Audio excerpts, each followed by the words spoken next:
রাজনৈতিক দল হিসেবে নিবন্ধন ফেরত পেতে জামাতের করা যে আপিল সেই শুনানিটা শেষ হয়েছে। রায় দেওয়া হবে 1 জুন এবং আমরা এই মুহূর্তে সরাসরি আদালত পাড়ায় চলে যেতে চাই। সেখানে আইনজীবীরা ব্রিফ করছেন।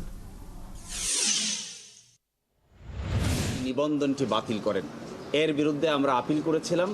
আপিল মামলার শুনানি আজকে শেষ হয়েছে। শুনানি অন্তে আগামী 1 জুন 2025-এ এই মামলার রায়ের জন্য দিন নির্ধারণ করা হয়েছে। আজকে আদালতে মূলত আমরা বলেছি যে জামাতের রেজিস্ট্রেশন প্রক্রিয়াটা বাতিল করার মাধ্যমে এবং কেয়ারটেকার গভর্নমেন্ট সিস্টেম বাতিল করার মাধ্যমে পলিটিসাইজেশন অফ জুডিশিয়ারি করা হয়েছে, অর্থাৎ বিভাগকে রাজনীতিকীকরণ করা হয়েছে।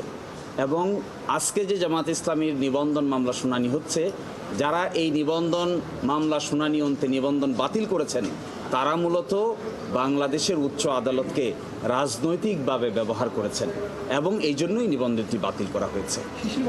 আমাদের এই আর্গুমেন্ট আদালত অত্যন্ত মনোযোগ দিয়ে শুনেছেন। আমরা এক্সপেক্ট করব যে আমাদের এই আর্গুমেন্টের ভিত্তিতে আগামী 1 জুন ইনশাল্লাহ জামাত ইসলামী তার নিবন্ধন ফেরত পাবে ইনশাআল্লাহ। এবং একই সাথে বাংলাদেশের রাজনীতিতে জামাত ইসলামী নতুন উদ্যমে নতুনভাবে মানুষের সাপোর্ট নিয়ে মেজরিটির ভিত্তিতে বাংলাদেশের রাজনীতিতে গুরুত্বপূর্ণ ভূমিকা পালন করবে ইনশাআল্লাহ। আপনারা প্রতীক ফিরে পাওয়ার বিষয়ে কি কি যুক্তি তুলে ধরেছেন? কি যুক্তি তুলে ধরেছেন? দেখুন, যে প্রতীক নিয়ে বাংলাদেশের সুপ্রিম কোর্টের ফুল কোর্ট সভায় একটা 12/12/2016 তারিখে একটা রেজলিউশন আছে। এই রেজলিউশনের কারণে ইলেকশন কমিশন একটি